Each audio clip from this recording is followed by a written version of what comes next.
Bon, tout d'abord, en tant que activiste ancien dans l'UDPS historique, c'est toujours une joie, bien sûr, de voir que ce qui avait commencé à l'époque un peu comme un phénomène, vu qu'il n'y avait pas de multipartisme, le fonctionnement de ce mouvement ne pouvait se faire que dans la clandestinité, et voir que aujourd'hui, comme depuis 1990, les gens sont libres de fêter, de célébrer l'anniversaire de leur parti historique. Parce que bien sûr, aujourd'hui, nous avons plusieurs partis politiques du nom de l'UDPS, mais c'est toujours un plaisir, une fierté pour toute personne qui a contribué à cette lutte au sein de ce mouvement, de célébrer librement l'anniversaire de l'UDPS. C'est toujours une occasion pour rendre hommage tout d'abord aux fondateurs. La plupart nous ont quittés, mais certains sont encore avec nous, et je tiens à rendre hommage nommément à Papa Kyungu, Papa Diaoken, Papa Lumbu, Papa Lusanga, Sangangele, ainsi que Papa Kapita et tous les pionniers qui aujourd'hui peuvent dire que, bon, même si le travail n'est pas terminé, mais le travail a quand même bien avancé, de sorte surtout que les Congolais arrivent quand même à s'exprimer librement. C'était à l'époque la quintessence de la lutte de l'UDPS et des pères fondateurs, que le Congolais puisse s'exprimer librement sur les problèmes auxquels il était confronté dans la société, notamment l'absence de reconnaissance de ses droits individuels, de sa liberté d'expression. Mais aujourd'hui, il y a plusieurs victoires qui ont été remportées dans ce sens-là. Alors, vous avez été là pendant combien d'années et quel a été votre rapport? Moi, j'ai été mis en contact avec le phénomène UDPS en 1985 à travers un ami. J'ignorais totalement qu'il était actif dans ce mouvement, puisqu'à l'époque, c'était sous le parti État. Et cet ami qui s'appelle Joseph Sita Nsonizeno, qui est cofondateur de l'UDPS maintenant, cet ami avait été arrêté au SARM, au renseignement militaire. Donc je faisais tout pour le faire libérer auprès du général Maélé. Et c'est un jour au téléphone le général Maélé qui me dit « Mais pourquoi tu t'acharnes à vouloir faire libérer ce gars? Tu ne sais pas que c'est quelqu'un de l'UDPS ?» J'ai dit « Non, mon général, c'est un comptable d'État de la fonction publique. Qu'est-ce qu'il va chercher à prendre des risques, à se dresser contre le régime ?» Et lorsqu'il est sorti, après 9 jours d'incarcération, dans un cachot où il y avait de l'eau jusqu'aux genoux, donc pendant 9 jours debout, de l'eau jusqu'aux genoux, sorti du cachot, il est venu directement chez moi. Après s'être nettoyé, nous avons mangé ensemble, et je lui ai posé la question, qu'est-ce que toi, comptable d'État, donc simple fonctionnaire, quel problème tu as à aller chercher contre le maréchal? Et alors, en l'écoutant maintenant, comment il s'est dévoilé et qu'il a pu m'expliquer clairement la raison pour laquelle il mettait sa vie en danger. C'est là que je lui ai dit, non, moi je veux rencontrer ton chef. Et il m'a amené chez Frédéric Kibasa Maliba, avec qui nous avons, au fil des mois, au fil des années, tissé des liens fraternels. Sa famille, je la considère encore comme ma famille. J'allais chez lui, bien sûr, quand c'était dans la clandestinité, allait là-bas très tard la nuit. Très souvent aussi, il venait chez moi. Et ma grande contribution, disons à l'époque, c'était toujours faire des efforts pour faire libérer des prisonniers que souvent, lui, donc Frédéric Kibasa Maliba, me désignait. Et le cas échéant, l'aider aussi pour, souvent c'était faire traverser ces gens sur Brazza afin qu'ils puissent partir en Europe. Et bien sûr, il y avait des contributions matérielles que nous étions amenés à faire. Notamment, je me souviens, lors des préparatifs de la fameuse manifestation du pont Kasavubu, du pont Rabi, qui était la première grande manifestation de rue du mouvement. Nous avons contribué à la production des tracts. À l'époque, il n'y avait pas les photocopieuses comme aujourd'hui, on utilisait les stencils. Et toute la nuit, dans mon bureau de travail, les gens ont tiré les stencils de ces tracts pour pouvoir distribuer. Évidemment, la chance que j'avais, c'était que, étant aussi évidemment proche du maréchal, que j'appelais aussi papa, Étienne Tshisekedi, Frédéric Kibasa, Faustin Birindois, Joseph Ngalula, c'était tous des gens qui connaissaient bien mon père, qui étaient très proches de Joseph Ngalula, par exemple d'Étienne Tshisekedi.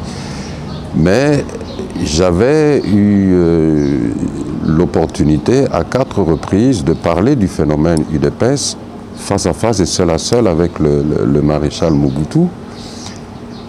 Et ce qui est un peu étrange, j'y ai pensé des années plus tard, c'est que jamais le maréchal Mobutu ne m'a dit « Mon fils, je ne veux pas t'entendre dans cette affaire. » Ou « Qu'est-ce que tu fais dans cette affaire ?» Parce que s'il m'avait dit ça, je ne pouvais pas continuer, c'était un papa. Donc si lui-même respectait mon choix, mais j'expliquais quand même qu'à mon avis, c'était à son avantage, vu que ce que ses anciens amis et collaborateurs réclamaient, en fait, c'était le respect, le retour au manifeste de l'Ancélé, qui prévoyait notamment la possibilité de l'existence de 2 partis, et que c'était plutôt une opportunité pour lui de se libérer du carcan dans lequel le bureau politique, le comité central l'avait enfermé. Mais je crois qu'à cette époque, déjà, ce blocage dont il était la victime ou la proie, en quelque sorte, des structures du parti unique était déjà trop fort et qu'il n'avait plus les moyens de s'en dégager. Mais je crois la création de l'UDPS, c'est un peu un cas d'école d'une évolution d'une classe politique qui, à un certain moment, éprouve des difficultés à rester fidèle à ses engagements, ses premiers engagements.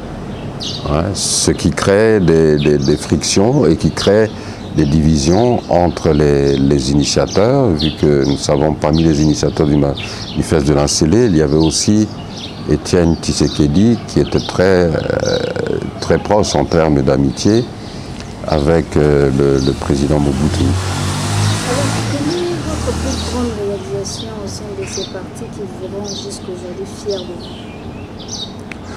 Moi, c'est d'avoir contribué à la libération de prisonniers. D'ailleurs, plus tard, je me suis dit, c'était déjà un peu prémonitoire ou prophétique pour moi parce que en 1994, je suis devenu aumônier des prisons. Donc, mais et ça sera toujours ma grande fierté parce que quand vous aidez quelqu'un à recouvrer la liberté, c'est quelque chose qui n'a pas de prix. C'est quelque chose qui n'a pas de prix.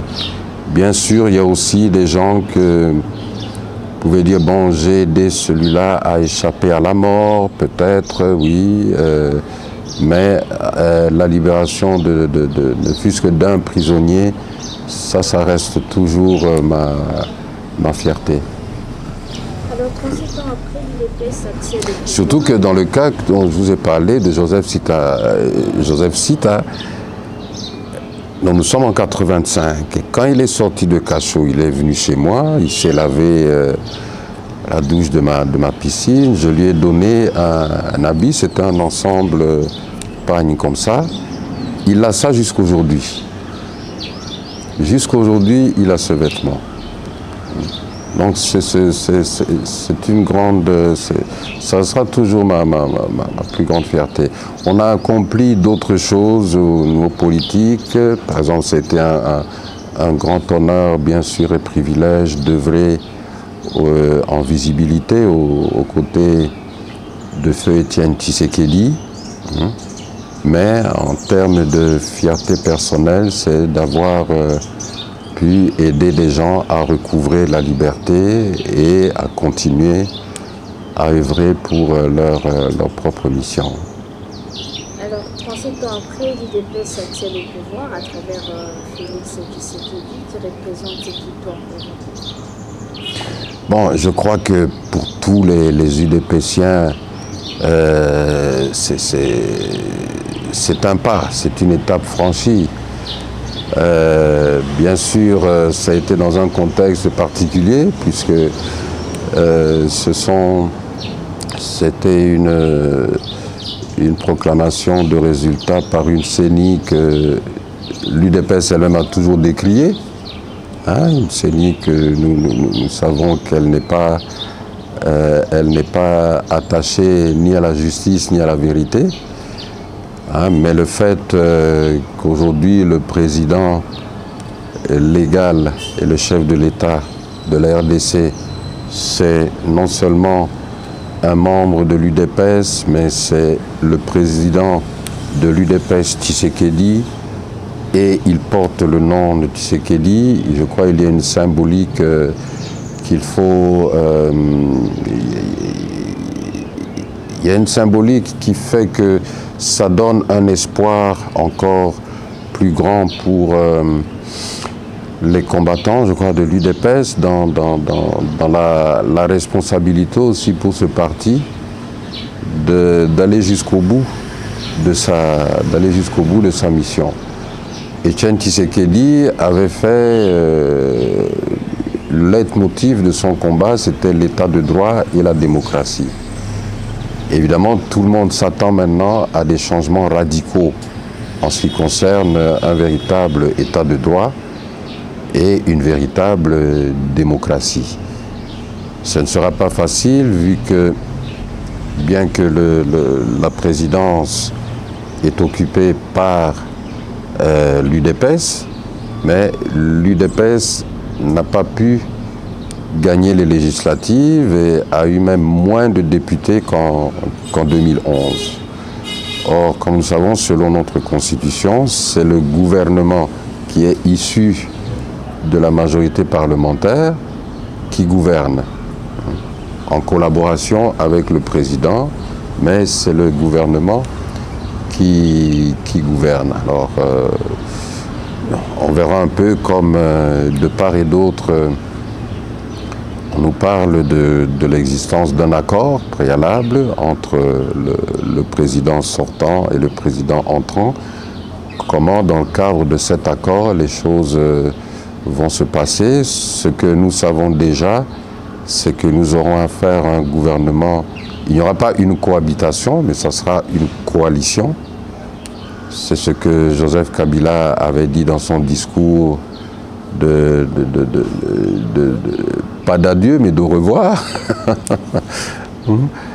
Et c'est ce que ses collaborateurs, ainsi que les collaborateurs du président Félix Tshisekedi disent. Bon, voyons comment ces choses vont pouvoir fonctionner.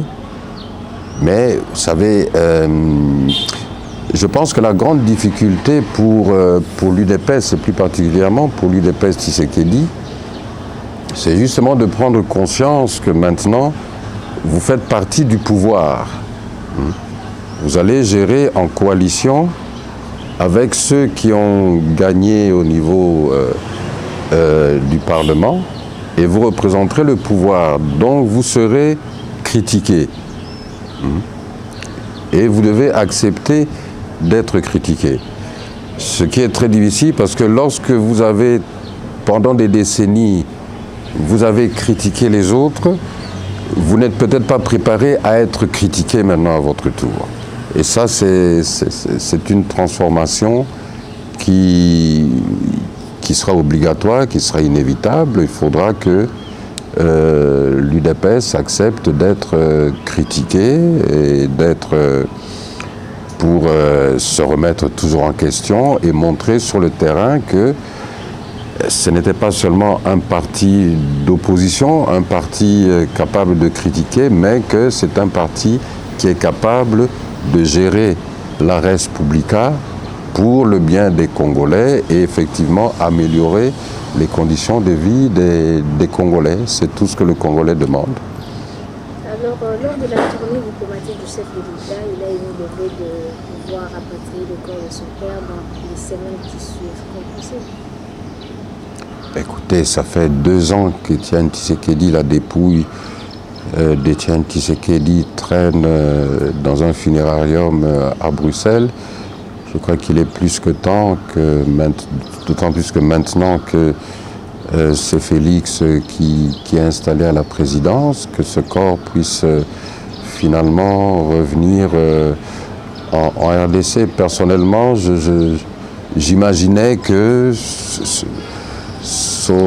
le corps allait revenir aussi à l'occasion de cet anniversaire. Mais bien sûr, il y a des procédures encore à finaliser qui peuvent être faites rapidement selon ce que tonton Gérard, Monseigneur Moulumba, a dit. Mais au-delà de cela, je pense que maintenant aussi, comme Félix occupe la présidence, sa pensée, sa réflexion doit toujours être au niveau national pour toutes les sensibilités congolaises. La dépouille d'Étienne Tshisekedi, depuis 2 ans, est à l'étranger.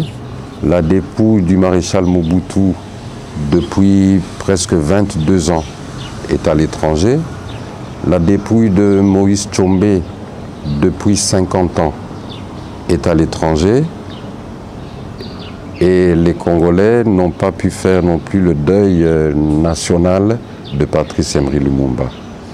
Je pense que c'est bien de penser au rapatriement de la dépouille d'Étienne Tshisekedi, ça nous tient tous à cœur, mais surtout nous, les personnes sensibles à l'UDPS et ceux qui ont vécu l'histoire politique d'Étienne Tshisekedi, mais il faut aussi penser aux autres qui sont des personnalités historiques, qui ont accompli aussi leur part de mission pour l'avancée de ce pays. Et je pense que ça serait une occasion de montrer que, en tant que détenteur de la présidence, il pense à toutes les sensibilités de la nation, en insistant sur la nécessité du retour de tous ces corps, de toutes ces dépouilles, et en faisant le nécessaire pour que cela se matérialise. Alors, avez-vous un souhait pour les 5 prochaines années vis-à-vis du chef de l'État, de l'UDPS, de la République? Vis-à-vis de Félix Tshisekedi, je crois que le jour de sa prestation de serment, les combattants de l'UDPS lui ont rappelé Papa Alobaki, Kobo Sanate, Papa Alobaki, le peuple d'abord. Mais entendons-nous bien, le peuple d'abord, ça ne veut pas dire l'UDPS d'abord, c'est le peuple d'abord. L'UDPS étant dans le peuple. Je crois que le seul souhait que que je peux exprimer, c'est pour tous les Congolais de continuer à œuvrer pour la paix, pour la concorde nationale, pour la guérison, bien sûr, des blessures qui ont été occasionnées par les bévues et les irrégularités de la CENI. Mais encore une fois, c'était des choses qu'il fallait s'y attendre. Vous savez, on dit la plus belle fille ne peut donner que ce qu'elle a. Et la CENI nous a habitués en 2006, 2011. Et il ne fallait pas s'attendre à autre chose pour 2018. Mais, vous savez, un pays et sa population, surtout la population, a sa propre responsabilité, dans le sens de prendre en main son destin, quel que soit celui qui est installé à la présidence, quelle que soit la commission électorale nationale. La première responsabilité revient au souverain primaire qui est le peuple. Vous voyez le phénomène des gilets jaunes en France. Pourtant, ils ont élu Emmanuel Macron il y a même pas, à peine 2 ans, même pas 2 ans. Mais c'est la population qui se prend en charge et qui dit non, les choses ne marchent pas et c'est nous que vous devez servir.